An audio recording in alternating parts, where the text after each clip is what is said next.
નમસ્કાર દર્શક મિત્રો, હું છું બાબા સઈદ. વિજાપુરની ખબરમાં આપનું સ્વાગત છે. હિંમતનગર મોતીપુરા પાસે કડીવાળા પેટ્રોલ પંપ નજીક મગફળી ભરેલું ટ્રક સળગ્યું, ખેડૂતને મોટું નુકસાન. સમાચાર વિગતવાર જાણીએ. હિંમતનગર મોતીપુરા વિસ્તારમાં કડીવાળા પેટ્રોલ પંપ પાસે બપોરના સમયે એક મગફળી ભરેલો ટ્રક અચાનક ભડકે ભરવા લાગતા અફરાતફરીનો માહોલ સર્જાયો હતો. આ ટ્રક નૂરપુરથી જૂનાગઢ તરફ જઈ રહેલો હતો. આ ટ્રક જોતામાં આગની લપેટમાં આવી ગયો હતો અને આખો ટ્રક જવારાઓથી ઘેરાઈ ગયો હતો. આકાશમાં કાળા ધુમાડાના ગોટા દૂર દૂર સુધી દેખાતા હતા. ઘટનાની જાણ થતાં હિંમતનગર ફાયર બ્રિગેડની ટીમ તાત્કાલિક ઘટના સ્થળે પહોંચી હતી અને આગ બુઝાવવાની કામગીરી શરૂ કરી હતી.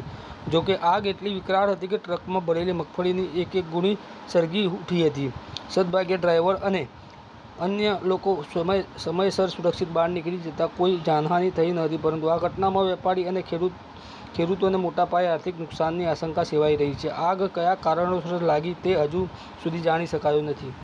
આવો સમાચાર અપડેટ લઈને ફરીથી મળતા રહીશું. ત્યાં સુધી આપણી વિજાપુરની ખબરને લાઇક કરો, સબસ્ક્રાઇબ કરો, કોમેન્ટ કરો.